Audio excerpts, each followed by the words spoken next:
السلام علیکم ورحمۃ اللہ وبرکاتہ۔ سورہ ہود آیت نمبر 25۔ نحمدہ ونصلی علی رسولہ الکریم، اما بعد فاعوذ باللہ من الشیطان الرجیم، بسم اللہ الرحمن الرحیم۔ رب اشرح لی صدری ویسر لی امری واحلل عقدۃ من لسانی یفقهوا قولی رب زدنی علما۔ وَلَقَدْ أَرْسَلْنَا نُوحًا إِلَىٰ قَوْمِهِ، اسی طرح ہم نے نوح کو اس کی قوم کی طرف رسول بنا کر بھیجا تھا۔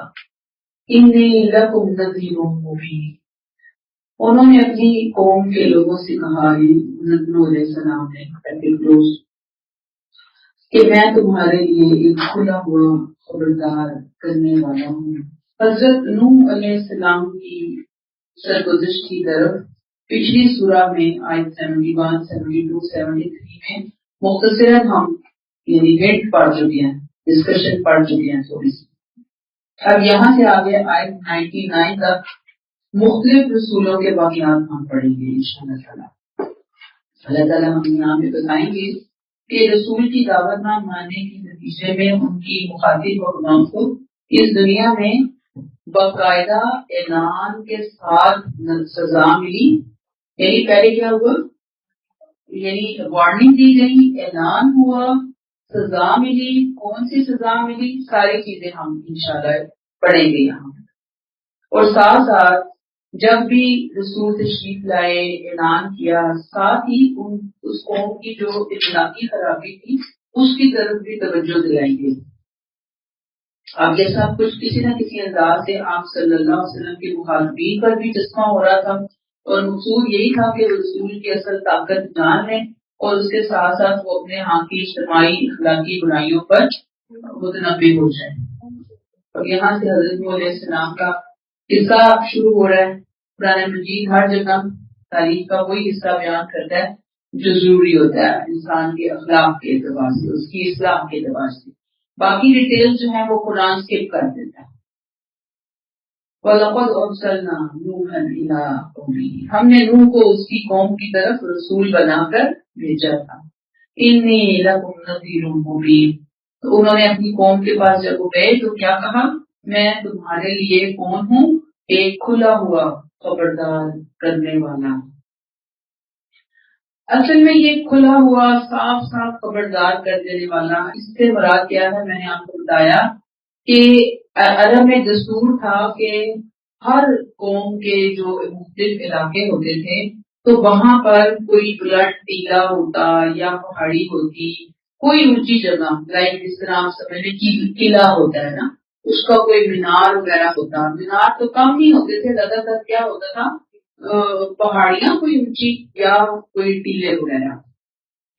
وہاں پر انہوں نے کوئی جیسے چوکی نہیں ہوتی، کس طرح کی چوکیاں بنی ہوئی ہوتی تھی، وہاں نگران ہوتے تھے جن کا کام یہ ہوتا تھا کہ جب وہ دیکھیں کہ کوئی حملہ آور آ رہا ہے ان کی قوم کی طرف، تو وہاں کوئی بتا کے تو نہیں آتا تھا نا حملہ آور، تو فوراً وہ کیا کرتا ہے کہ اپنے کپڑے پھاڑ کر ننگے ہو جاتے تھے اور واہ صباحا کا نعرہ لگایا کرتے تھے۔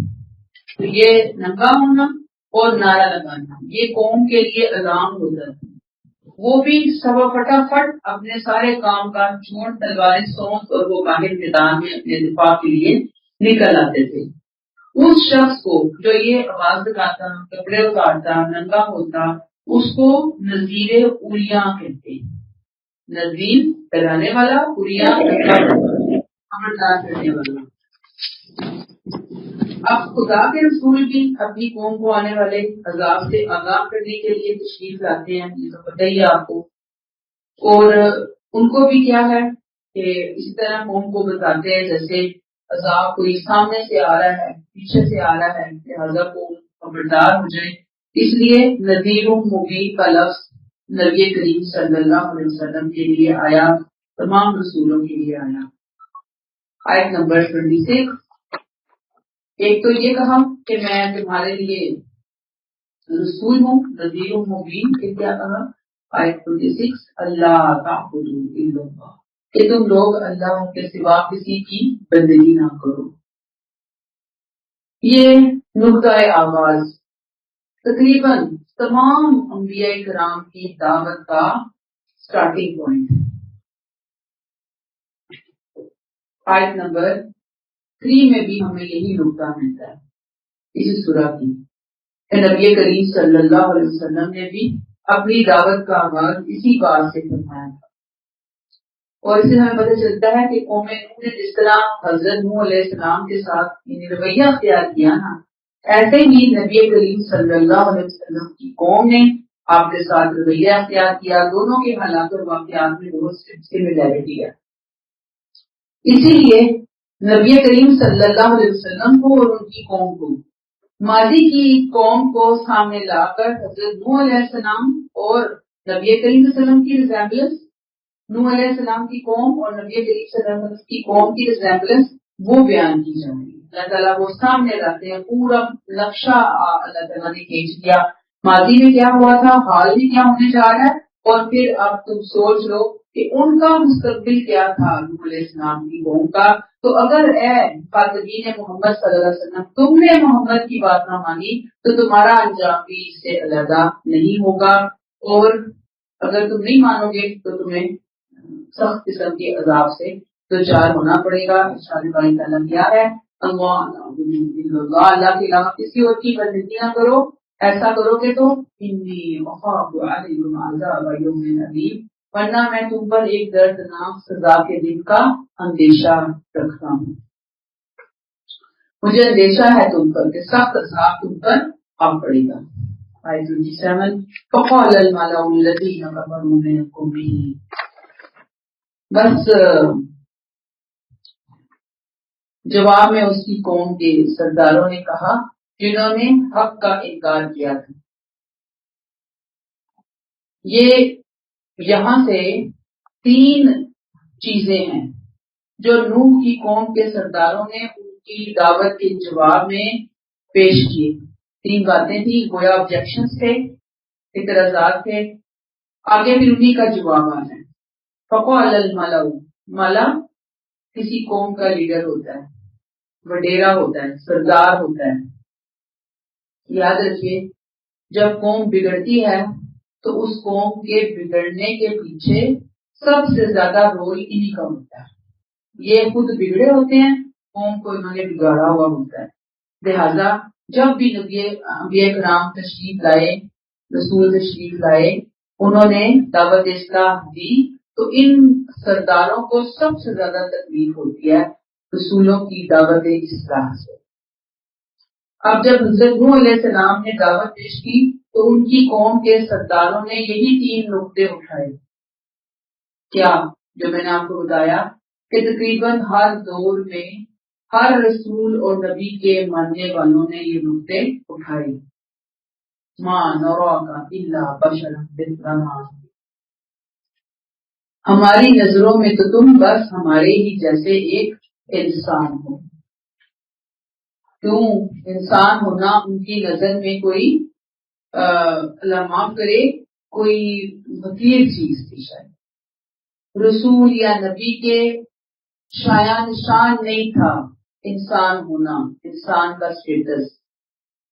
وہ صاحب یہ بھی کہتے تھے کہ اگر اللہ کو کوئی رسول بھیجنا ہی ہوتا تو اللہ کسی فرشتے کو بھیجتے یا کسی برتر مخلوق کو بھیجتے، انسان کو ہی کیوں بھیجا؟ ہم نہیں مانتے یہ بات۔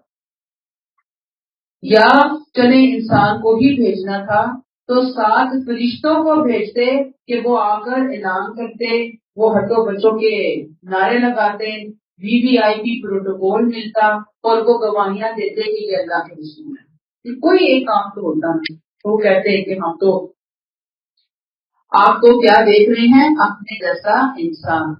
اگر آپ کو یاد آئے یہ بات، سیم یہی اعتراض قریش مکہ نے نبی کریم صلی اللہ علیہ وسلم کی رسالت کے بارے میں کیا۔ آپ کا بشر ہونا ان کو کھٹک رہا تھا، ان کو چبھ رہا تھا۔ حالانکہ بشر ہونا تو ایک بہت بڑا اعزاز ہے کہ اللہ نے بشر کو چنا بطور نبی یا بطور رسول۔ پھر کیا کہتے ہیں نمبر 2، وما نراک اتبعک الا الذین هم اراذلنا بادی الرأی، ہم دیکھ رہے ہیں کہ ہمارے اندر کے جو رذیل یعنی کمزور طبقات کے لوگ ہیں وہ بے سوچے سمجھے تمہارے پیچھے لگ گئے ہیں. یعنی تمہاری پیروی کون کر رہے ہیں؟ غریب لوگ کر رہے ہیں. استغفر اللہ.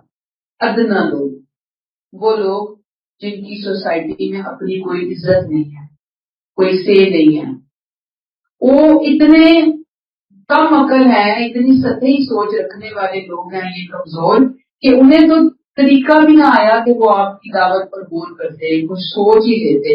بغیر سوچے سمجھے انہوں نے آپ کی پیروی شروع کر دی. اور کی بھی کن لوگوں نے؟ عام سے لوگوں نے. کوئی سردار ٹائپ لوگ آپ کے پیچھے ہوتے، پورا جتھا ہوتا آپ کے پیچھے، ٹیم ہوتی، تو پھر ہم مانتے اس بات کو. ایسی تو کوئی بات نہیں ہے. تیسرا اعتراض، وما نرى لكم علينا من فضل بل نظنكم كاذبين. ہم نہیں دیکھتے کہ ہمارے اوپر تمہیں کوئی بڑائی حاصل ہے، بلکہ ہم تو تمہیں بالکل جھوٹا سمجھ رہے ہیں. یعنی ہم نہیں دیکھتے کہ ہمارے اوپر تمہیں کوئی بڑائی حاصل ہے. یعنی اگر تم کوئی چہیتے ہو تو تمہیں تو تمہاری جو حالت ہے اتنی پتلی نہ ہوتی، اتنے غریب غربا نہ ہوتے، کوئی تمہاری بات سننا ہی نہیں چاہتا، کوئی تمہیں توجہ دینا ہی نہیں چاہتا. تو اگر تم ہوتے کسی کے واقعی تم اللہ کے رسول ہوتے تو تم پر تو اللہ کی طرف سے خزانے آتے، تم تو بہت ایلیٹ کلاس کے اندر ہوتے، لوگ تمہارے ساتھ چلتے، وی وی آئی پی پروٹوکول تمہیں سوسائٹی کے اندر مل رہا ہوتا. لیکن ہم تو دیکھتے ہیں کہ تمہیں تو کچھ بھی نہیں ملا ہوا، تم تو بہت ہی غریب ہو، انتہا درجے کے قریب ہو. تو یہ اعتراضات ہیں جو میں نے آپ کو بتایا انہوں نے اٹھائے اور ہر دور میں اٹھائے گئے، اور نبی کریم کی قوم نے بھی ان کو بعین ہی ایسے ہی اٹھایا. تو یہاں سے جو سبق ہمیں کچھ پتہ چلتے ہیں وہ کیا ہے کہ یاد رکھیے کہ انبیاء کے پیچھے چلنے والوں کی تعداد میں ہمیشہ غریبوں کی تعداد زیادہ رہی. کیوں؟ اس لیے کہ دنیا کے کم ہونے کی وجہ سے تکبر کم ہوتا ہے، حق کے سامنے جھکنا آسان ہوتا ہے. دوسری بات کہ حق کے آگے جھکنے کا رویہ مجھے اور آپ کو اختیار کرنا ہے. یہ بہت بڑا اعزاز ہے، اور یاد رکھیے کہ یہ اعزاز ایسا ہی ہے کہ جیسے نبی کریم کو ماننے والے صحابہ کرام تھے اور نہ ماننے والے مشرکین مکہ بنے، دونوں میں زمین آسمان کا فرق تھا نا. تو جو جھکیں گے ان کا اسٹیٹس کچھ اور ہے، جو نہیں جھکیں گے ان کا اسٹیٹس کچھ اور ہوگا. آیت نمبر 28، قال یا قومی ارأیتم ان کنت علی بینۃ من ربی. نوح علیہ السلام نے کہا کہ اے میری قوم کے لوگوں، ذرا سوچو اگر میں اپنے رب کی جانب سے ایک روشن دلیل کروں. اب اس آیت اور آگے کی آیات میں ایک ایک کر کے جواب دیا جا رہا ہے ان کی اعتراضات کا.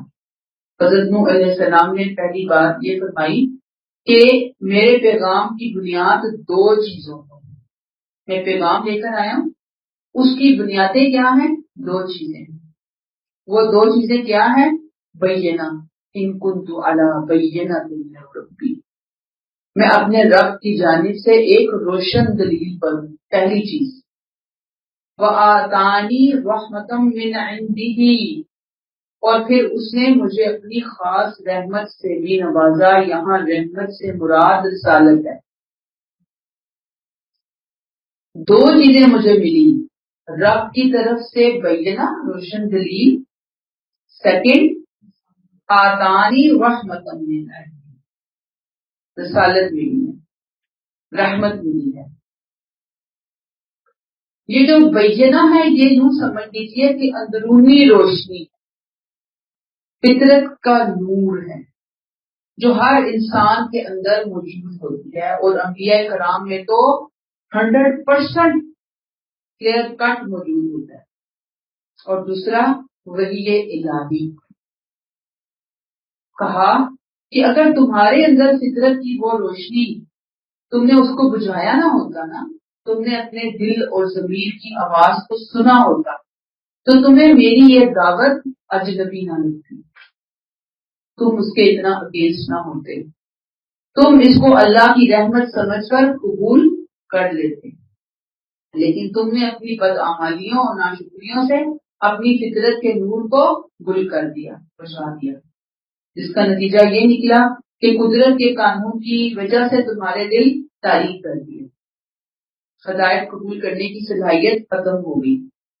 اب یہ کس طرح ممکن ہے کہ میں تمہارے اوپر وہ چیز تم میں وہ ڈال دوں یا چپکا دوں جس کی صلاحیت ہی تمہارے اندر ہونی چاہیے؟ صلاحیت وہ بھی تو آئے گی نا، تم نے وہ صلاحیت اپنے اندر رہنے ہی نہیں دی۔ تو کیا کہا؟ فَأُمِّيَتْ عَلَيْكُمْ، اور تمہیں وہ نظر ہی نہیں آ رہی۔ کیا چیز نظر نہیں آ رہی؟ بَيِّنَاتٍ مِّن رَبِّي اور وَآتَانِي رَحْمَةً مِّنْ عِندِهِ، یہ دونوں چیزیں تمہیں نظر نہیں آ رہی۔ کیوں نظر نہیں آ رہی؟ وہ جو روشنی تھی، وہ جو ایک سوچ تھی، ایک فکر تھی، انہوں نے اس کا چراغ ہی گل کر دیا، اندھیرا گپ ہوا پڑا۔ تو جب اندھیرا گپ ہو کہیں پہ تو وہاں تو سامنے کی چیزیں نظر نہیں آتی، انہیں کیسے نظر آتا ہے یہ سب کچھ؟ أَنُلْزِمُكُمُوهَا وَأَنْتُمْ لَهَا كَارِهُونَ، تو کیا ہم بدل بریکٹ زبردستی بریکٹ کلوز اس کو تم پر چپکا دیں جبکہ تم اس سے بیزار ہو؟ یہ تم اس سے بیزار ہوئے ہو اور ہم تم پر وہ چیز چپکا دیں۔ پھر ہو گئی یہ بات۔ آیت 29، وَيَا قَوْمِ لَا أَسْأَلُكُمْ عَلَيْهِ مَالًا، اے میری قوم کے لوگوں، میں نے اس خدمت پہ تم سے کسی مال کا مطالبہ نہیں کیا، میں مال کا طالب نہیں ہوں کہ میں مجبور ہوں کہ مجھے تمہاری بات ماننی ہی ماننی ہے کہ مجھے تم سے مال چاہیے۔ جس سے کسی سے کوئی مفاد ہوتا ہے تو پھر وہ کچھ دو اور لو کی پالیسی پر عمل پیرا ہوتا ہے۔ تو میں تمہیں کہہ رہا ہوں میری تعلیم، میری یہ ہدایات جو نا تم سے آئیں گے دے دو، تو جواب میں مجھے تم سے تو کچھ نہیں چاہیے، اور خاص طور پہ مال یا کوئی اور چیز مجھے تو نہیں چاہیے۔ میں تو یہ چاہتا ہوں کہ تم اللہ کے سامنے جھک جاؤ، وہی جو کل ہم نے پڑھا وہ اللہ کے سامنے جھک جاؤ، میں تو یہ چاہ رہا ہوں۔ تو کہا گیا کہ میں کسی اجرت کا طالب نہیں ہوں، اگر تم نے میری قدر نہ کی تو خدا نخواستہ میری دکان بند ہو جائے گی، میری بجلی نہیں ہوگی، ایسی تو کوئی بات نہیں ہے، میں اللہ کی خاطر کے دعوت کا کام کر رہا ہوں، میرا اجر مجھے ملتا رہے گا، اور تم یہ سمجھتے ہو کہ ان اجری الا علی اللہ، میرا اجر کس کے ذمہ ہے؟ اللہ کے ذمہ ہے۔ وما انا بطارد الذین آمنوا، میں ان لوگوں کو ہرگز نکالنے والا نہیں جو ایمان لے آئے ہیں۔ کیوں؟ ودن بریکٹ تمہاری خوشنودی کے لیے، یہ تمہاری خوشنودی کے لیے میں ان لوگوں کو ہرگز نکالنے والا نہیں جو کیا جنہوں نے ایمان لے۔ یہ تم سمجھتے ہو کہ میرے ساتھ چلنے والے فقیر، غریب، رذیل قسم کے لوگ ہیں، تو میں تمہاری وجہ سے ان کو دھتکار نہیں سکتا، وہ اپنے رب پر ایمان لے آئے ہیں، کل کو بھی وہ اپنے اسی ایمان کے ساتھ اپنے رب کو ملنے والے ہیں، تو میں تمہاری وجہ سے ان سے بے رخی کیوں کروں؟ اگر میں بے رخی کروں گا تو میں رب کو منہ کیسے دکھاؤں گا؟ شرافت اور رسالت کا فیصلہ تو رب کے ہاں ہونا ہے، وہی بتائے گا کہ کون شریف تھا، رسول تھا، اور کون اس طرح کی حرکتیں کر رہا۔ انہم ملاقو ربہم، تو سب اسی حالت میں اس ایمان کے ساتھ اپنے رب سے ملاقات کرنے والے ہیں۔ وَلَٰكِنِّي أَرَاكُمْ قَوْمًا تَجْهَلُونَ، بریکٹ ان کی قدر و قیمت کا فیصلہ وہی کرے گا، بریکٹ کلوز، مگر میں دیکھتا ہوں کہ تم لوگ جہالت میں مبتلا ہو۔ یعنی رذیل کون ہے میری نظر میں؟ تم ہو۔ اگر آپ کو یاد ہو عبداللہ بن مختوم والا واقعہ، نابینا تھے نا، تو وہ آیا کرتے تھے آپ کی محفل کو، تو ان کو بڑی چڑ چڑتی تھی ان کے سردار، وہ کہتے تھے ان کو اٹھائیں گے تو پھر ہم آپ کی بات سنیں گے۔ تو یہ ایک غلط رویہ تھا، ایک غلط انداز تھا، لہٰذا ہمیں خود کو بھی جانچنا ہے کہ دنیاوی اعتبار سے کم، دینی کے اعتبار سے زیادہ بندے آئیں تو پھر ہماری حالت کیا ہوگی، ہم اس کے بارے میں کیا سوچتے ہیں۔ کلیئر ہو گئی آپ کو یہ بات؟ آیت نمبر 30۔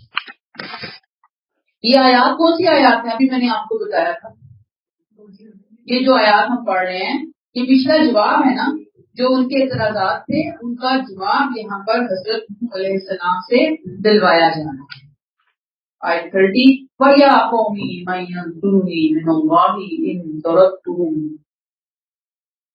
اے قوم اگر میں ان کو دھتکار دوں تو خدا سے بچانے کے لیے کون میری مدد کرے گا؟ افلا تذکرون، پھر کیا تم سوچتے نہیں ہو؟ پچھلی آیت 29 کو مزید ایکسپلین کیا آیت 30 کیا کہہ کر کہ اگر میں تمہاری ناز برداریاں کرنا شروع کر دوں، اللہ پر ایمان لانے والے ان غریبوں کو دھتکار دوں، تو کل مجھے اللہ کی پکڑ سے کون بچائے گا؟ افلا تذکرون، عقل نہیں ہے، سوچتے نہیں ہو، مال اور جاہ میں اتنے پاگل ہو گئے ہو کہ کسی بھی پہلو پر غور کرنے کی توفیق ہی نہیں مل رہی تمہیں۔ بات سمجھ میں آ گئی ہے؟ تو سبب کیا ہے کہ پیغمبر کیا کہہ رہے ہیں کہ میں اللہ کی نافرمانی کروں تو اس کی پکڑ سے مجھے کون بچائے؟ استغفر اللہ۔ وَيَا قَوْمِ مَن يَنصُرُنِي مِنَ اللَّهِ، کون کہہ رہے ہیں؟ کون سے نبی کہہ رہے ہیں یہ بات؟ کتنے بڑے رسول ہیں، آدم ثانی کہا جاتا ہے ان کو، اور کتنا ان کو اللہ کی پکڑ کا خوف ہے۔ کس بات پہ؟ میں نے اگر نافرمانی کی،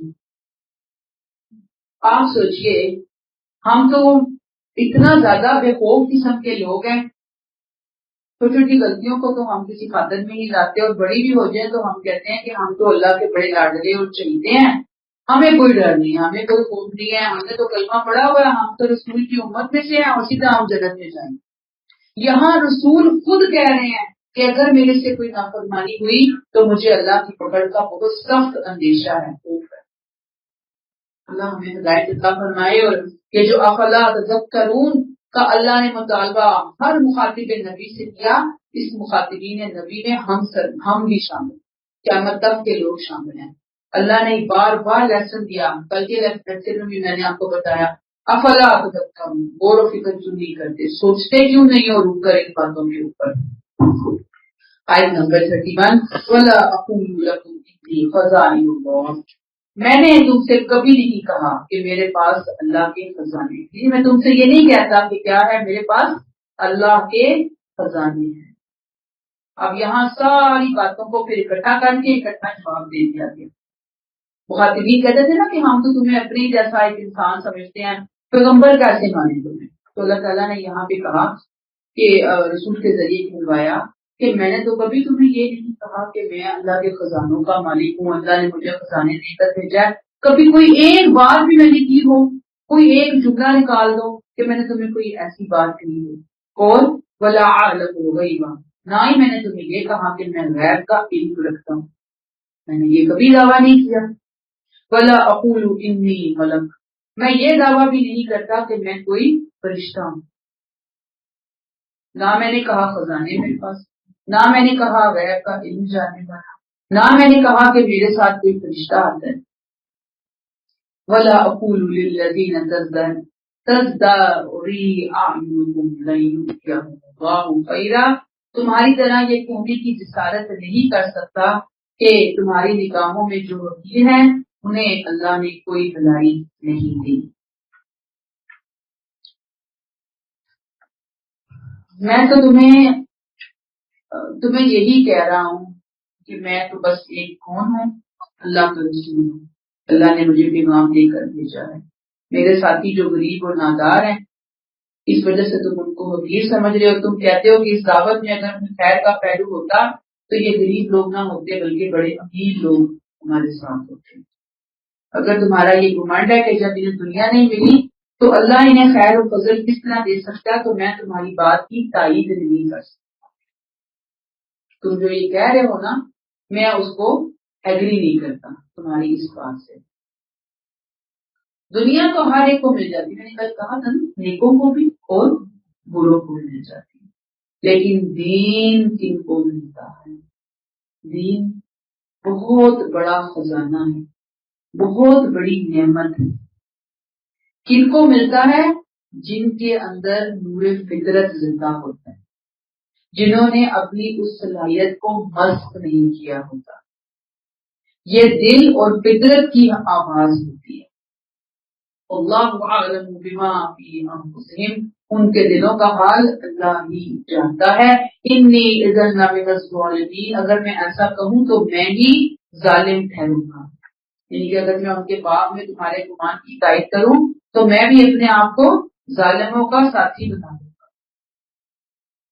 یہی بات آپ صلی اللہ علیہ وسلم کے حوالے سے سورہ الاعراف آیت 188 میں سیم یہی مضمون ہم پڑھ کر آئے.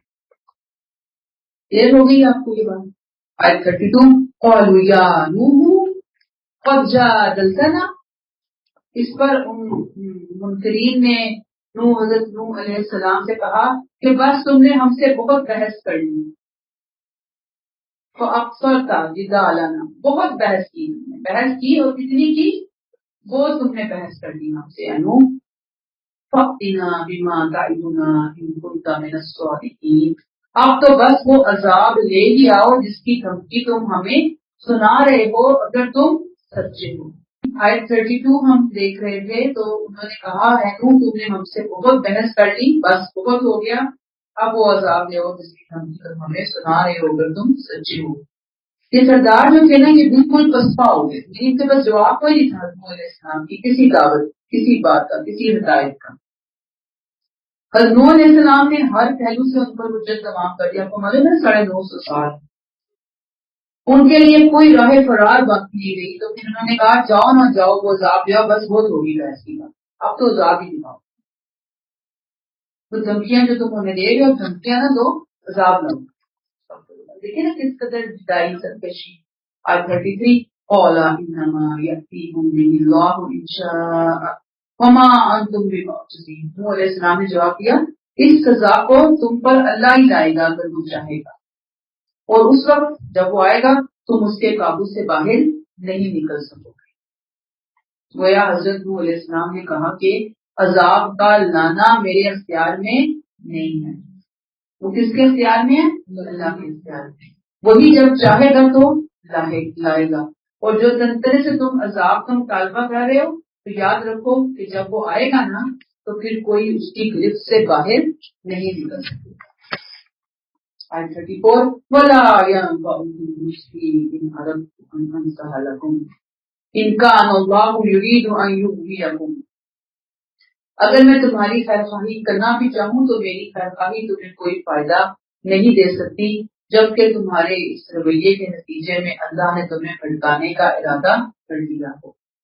هو ربكم، وہی تمہارا رب ہے، وإلیہ ترجعون، اور اسی کی طرف تم کو لوٹنا ہے. یہ بالکل آخری مرحلہ ہوتا ہے کسی بھی رسول کی دعوت و نصیحت کا.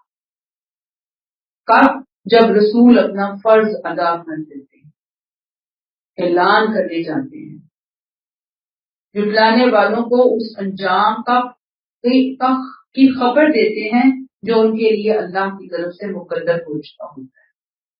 سیم وہی بات جو حضرت نوح علیہ السلام نے اس موقع پر بیان فرمائی.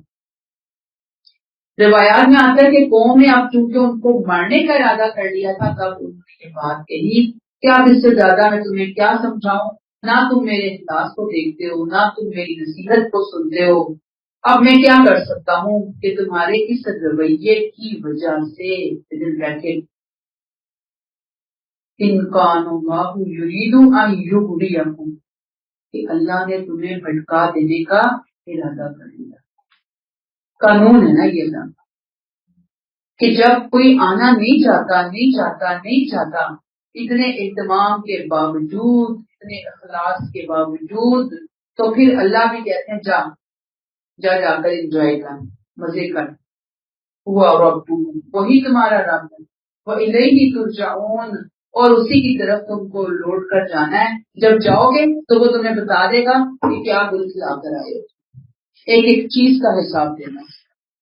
35 ہم یقولون اے نبی صلی اللہ علیہ وسلم، مشرکین قریش بھی نوح کی قوم کی طرح ہیں، بریکٹ کلوز، کیا یہ کہتے ہیں کہ اس شخص نے وہ سب کچھ خود گھڑ لیا. قل ان افتریتہ، ان سے کہہ دو کہ اگر میں نے اس کو گھڑا ہے سورہ کی تلاوت کے دوران میں یہ نبی کریم صلی اللہ علیہ وسلم کی طرف خاص التفات اللہ تھا. سلسلہ کلام جو چل رہا ہے اللہ نے اس کو روک کر مخاطبین کی طرف توجہ کی کہ دیکھو وہ سب کچھ کرتے آئے. نوح علیہ السلام کے لوگ، ان کی قوم کے لوگ، بات کو روکا اگلے رسول کی بات شروع کرنے سے پہلے، اور فوراً آپ صلی اللہ علیہ وسلم کے مخاطبین کو بھی توجہ دلائی، ان کو سمجھایا.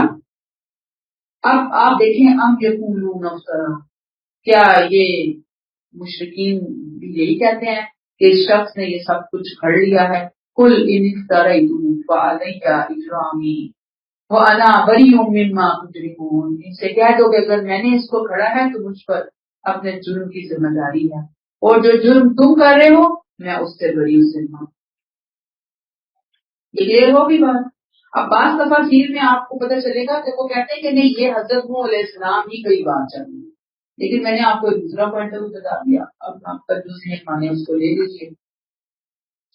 بہرحال اب آپ دیکھ لیجیے کہ بعض دفعہ جھگڑا ہو جاتا ہے، کسی سے بحث ہو جاتی ہے، آپ اس کو اچھے طریقے سے خلاص سے بات سمجھاتے ہیں یا ماننے کے لیے تیار نہیں ہوتا، تو جو نہیں مان رہا نا تو الزام پہ الزام لگائے جا رہا ہے، تو وہاں پہ بحث کو طول دینے کی بجائے کیا کریں، اللہ کی دعا لیں کہ اللہ میرا معاملہ آپ کے دعا خرید دو، خاموشی اختیار کر لیں کہ اللہ تعالیٰ میں تو اس کا جواب دینے سے قاصر ہوں، آپ ہی اس معاملے کو ہینڈل کر لیجیے.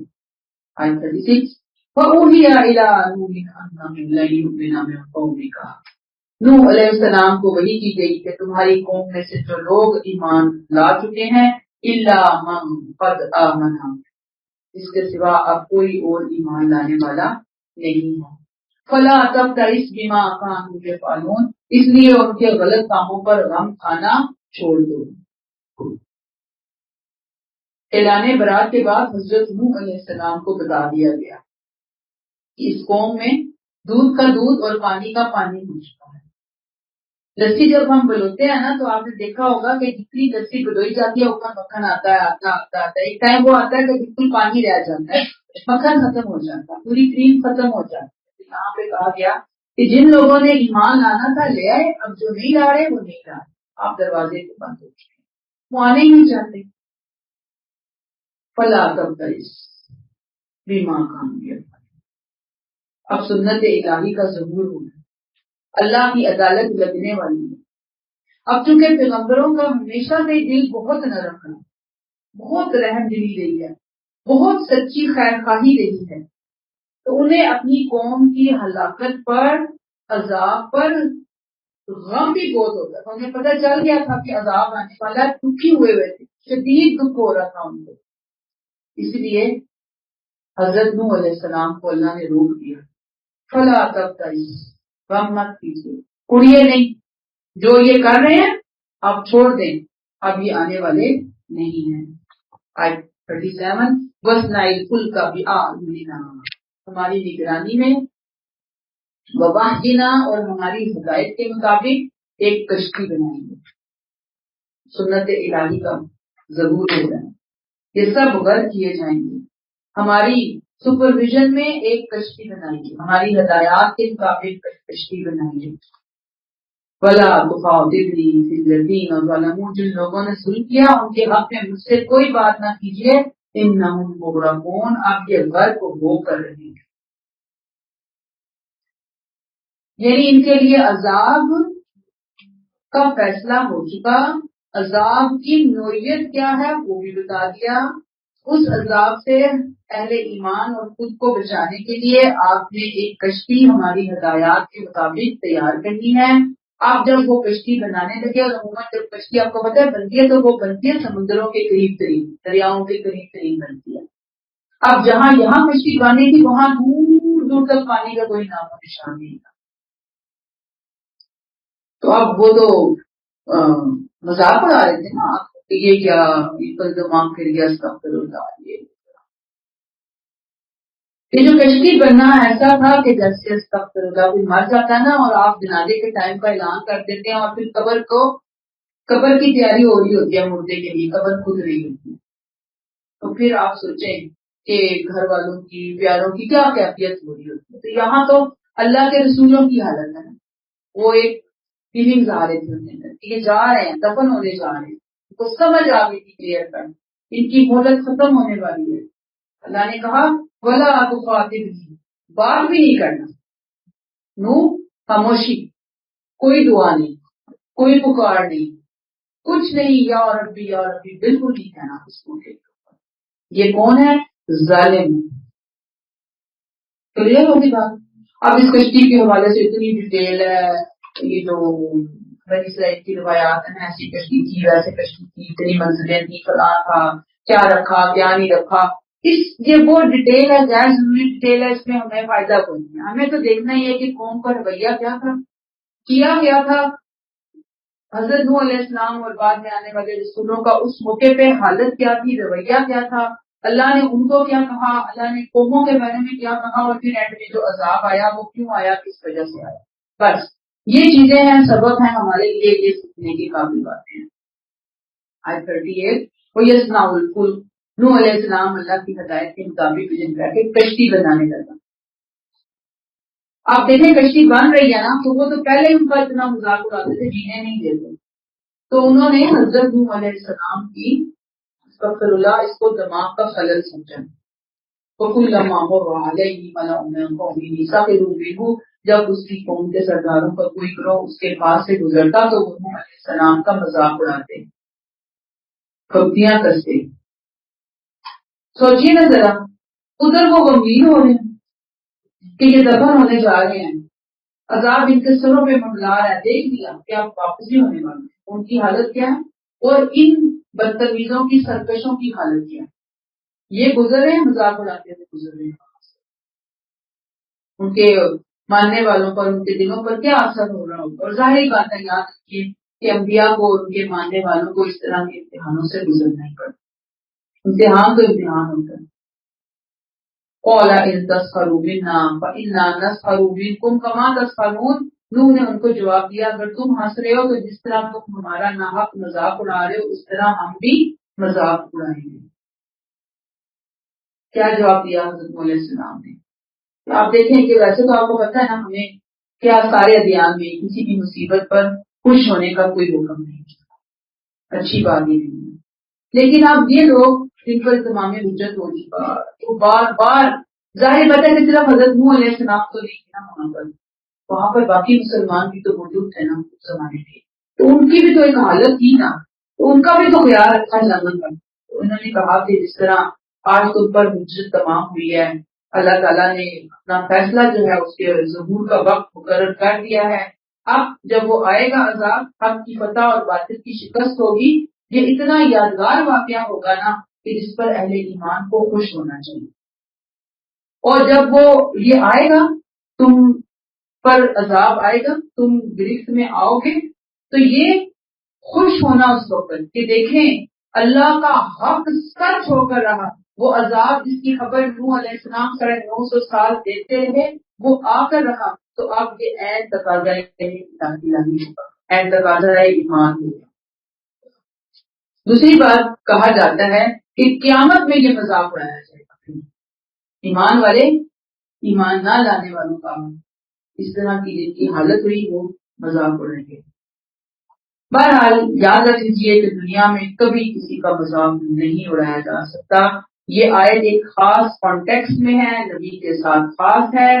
ہمیں نہیں چل کسی کا اٹھنا بیٹھنا چلنا پھرنا بولنا چالنا، رنگ ڈھنگ قد کاٹ حال حلیہ، رنگ نسل ذات قوم فرقہ، کوئی ایک چیز بھی ایسی نہیں کہ جو ہمیں الاؤ کرے کہ ہم اس کا مذاق اڑائیں. کلیئر ہو گئی یہ بات؟ آیت نمبر 39 فَسَوْفَ تَعْلَمُونَ، پھر ان قریب تم جان لو گے. یعنی ابھی تو تم ہمارا مذاق اڑا رہے ہو، ہماری اس تیاری کو ہمارا پاگل پن سمجھ رہے ہو. ان قریب وہ وقت آنے والا ہے کہ جب تم دیکھ لو گے کہ رسوا کر دینے والا جو ہے نا وہ عذاب کیا ہے. مَن یَأْتِیہِ عَذَابٌ یُخْزِیہِ، وہ کون ہے جن پر وہ عذاب آتا ہے. وَیَحِلُّ عَلَیہِ عَذَابٌ مُقِیمٌ، جو انہیں رسوا کر کے رکھ دیتا ہے، اور وہ قہر نازل ہوتا ہے جو ان پر نازل ہو کر ٹھہر جاتا ہے. عذاب کن پر نازل ہوتا ہے؟ ظاہری بات ہے کہ وہ قوم جو نبی کا مذاق اڑاتی ہے، مان کر نہیں دیتی. پھر جب عذاب آتا ہے تو پوری قوم داستان عبرت بن جاتی ہے. میوزیم میں اس کی یادگاریں سج جاتی ہیں، لوگ آتے ہیں دیکھتے ہیں، سبق نہ اٹھائیں تو وہ ایک ایسا بات ہے آثار اور کھنڈرات کے اندر محفوظ ہو جاتی ہیں. ان کا ٹھکانہ اور کوئی نہیں ہوتا. عذاب دو طرح کا ہوتا ہے. نمبر 1 جو ان منکرین کو جھنجھوڑنے کے لیے آتا ہے، تھوڑی دیر کے لیے آتا ہے اور آ کر چلا جاتا ہے. دوسرا اتمام حجت کے بعد آتا ہے اور آ کر جاتا نہیں ہے، وہیں پہ ڈیرے ڈال دیتا ہے اور زمین کو منکروں سے پاک کر دیا جاتا ہے. اور آخرت کے عذاب کا ابتدائیہ ہوتا ہے، افتتاح ہوتا ہے. اس عذاب سے آخرت کے عذاب کا دروازہ کھلتا ہے. دنیا میں ہی عذاب دے کر ان کو آخرت کے عذاب کی طرف دفعہ دے دیا جاتا ہے کہ جاؤ جا کر انجوائے کرو. یہ عذاب و یخزیہ دنیا میں پھر کون ہے جس پر عذاب آیا، جس نے ان کو رسوا کر کے رکھا. یہ ٹیمپرری آیا، رسوائی ہوئی. اور وَيَحِلُّ عَلَيْهِ عَذَابٌ مُقِيمٌ، اور وہ قہر نازل ہوا جو ان پر آیا اور آ کر پھر وہ ہلا نہیں، ہٹا نہیں. پھر آیت 40 حتی اذا جاء امرنا وفارت النور، یہاں تک کہ جب ہمارا حکم آ پہنچا اور وہ تنور ابل پڑا. وفارا، فار فوج سے ہے، پھوٹ کر نکلنا، ابل کر نکلنا. جیسے دودھ ابال رہے ہوتے ہیں نا تو کیسے وہ ایک دم نکلتا ہے نا. تم دیکھا امیجنیشن میں دیکھ کر آئے کیسے ابل کے ایسے آ رہا ہوں غیر محسوس طریقے سے. فوارا، شاور، اندر سے پانی جیسے نکل رہا ہوتا ہے. تنور کے کئی معنی بیان ہوئے ہیں، لیکن جو زیادہ حصہ ہے وہ یہی ہے کہ زمین کی کوئی خاص جگہ ہے وہاں سے پانی نکلا. یہ اس طوفان کی تعبیر ہے جس میں سائیکلونی ہوائیں جو ہے نا وہ آتی ہیں اور بارشیں بھی ساتھ ہوتی ہیں اور پاس سے سمندر اور دریا بھی ابل پڑتے ہیں. کل نحمل فیہا من کل الزوجین اثنین، تو ہم نے نوح کو کہا کہ ہر قسم کے جانوروں کا ایک جوڑا نر اور مادہ کشتی میں رکھ لو. وَأَهْلَكَ إِلَّا مَنْ سَبَقَ عَلَيْهِ الْقَوْلُ وَمَنْ آمَنَ، اپنے اہل و عیال کو بھی اس میں سوار کر لو سوائے ان افراد کے جن کا حکم نافذ ہو چکا ہے، اور ان ایمان والوں کو بھی اس کشتی میں بٹھا لو جو ایمان لے آئے ہیں. ٹھیک ہے. وَمَا آمَنَ مَعَهُ إِلَّا قَلِيلٌ، تھوڑے ہی لوگ تھے جو نوح کے ساتھ ایمان لائے.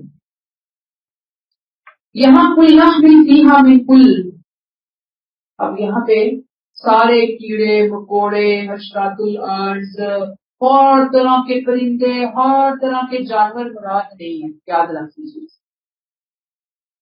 اس لیے کہ یہاں وہی جانور رکھے گئے ایک جوڑا جو اس وقت لوگوں کے استعمال میں تھے اور طوفان کے فوراً بعد ایک نئی زندگی کی شروعات کرنے کے لیے ضروری تھے. اچھا، کل نحمل فیہا من کل الزوجین اثنین وَأَهْلَكَ إِلَّا مَنْ سَبَقَ عَلَيْهِ الْقَوْلُ، اور ان کے اوپر ہماری کو بات وہ فیصلہ صادر ہو گیا جو کہ ہم نے پہلے سے ہی کہہ رکھا تھا. القول، قول سے مراد کہ وہ سزا ہے جو آدم علیہ السلام اور شیطان کا جو ڈائلاگ ہوا تھا تو اللہ نے کہا تھا کہ جو میری پیروی کریں گے، میرے بندے ہوں گے، ان پر میری سزا نہیں آئے گی. جو تیرے بندے ہوں گے ان کو پھر میں ختم کر دوں گا، جہنم سے بھر دوں گا. گویا اللہ کے حکم ازلی کی ذات میں فیصلے میں آ چکے اپنی کرتوتوں کی وجہ سے. اور باقیوں کو کیا کہا؟ ومن آمنا، ان کو جو ہے نا وہ سوار کر لو. وما آمنا معه الا قلیل، اور ان کے ساتھ ایمان لانے والے جو تھے نا وہ بہت ہی تھوڑے تھے. یعنی انسانوں کی عظیم اکثریت جو ہے وہ ختم ہو گئی، تھوڑے لوگ تھے جو ایمان لانے والے تھے نوح علیہ السلام پر. اور یہ جو قریش کے مغرور تھے وہ گئے اور جو مظلوم تھے وہ بچ گئے. تھوڑے سے چند مٹھی کھانا 80+ کے قریب لوگ، بہت زیادہ لوگ نہیں. اب میں آپ کو بتاؤں کہ خود یہ جو میں نے آپ کو کہا نا کہ سارے جانور نہیں، وہ جانور جو کہ امپورٹنٹ تھے. بنی اسرائیلی روایات سے ہمیں یہ پتہ چلتا ہے کہ ہر طرح کا جانور ہوتا ہے، سانپ بچھو سے لے کر چرند پرند ہاتھی شیر گینڈا ہر طرح کی چیزیں انہوں نے اس کے اندر رکھی تھی. تو اتنی بڑی ہیوج قسم کی شپ انہوں نے بنائی تھی. ٹھیک ہے, ہمیں قرآن سنت سے یہ بات نہیں پتہ چلتی. بہرحال جو کچھ اسکالر ہیں میری رائے بھی انہیں کے مطابق ہے, ذہن کو بھی لگتی ہے, اور ابھی کچھ وجوہات ہیں کہ یہ طوفان جو تھا زمین کے مخصوص حصے میں آیا, پوری زمین میں نہیں آیا تھا. چند اور وہ جگہ تھی کہ جو مرکز تھی نا, سینٹر تھی, جہاں پہ اللہ کی دین کی یہ دعوت دی جا رہی تھی, تو وہاں سے وہ لوگ بالکل ختم ہو گئے. ٹھیک ہے, یہ وہ جگہ تھی جہاں حضرت نوح علیہ السلام کو اللہ نے نبی بنا کر دیا. یہ ہو گئی یہ بات. اچھا, یہاں پہ روکتے ہیں ہم. سبحانک اللہم و بحمدک نشہد ان لا الہ الا انت نستغفرک و نتوب الیک. السلام علیکم و رحمۃ اللہ وبرکاتہ.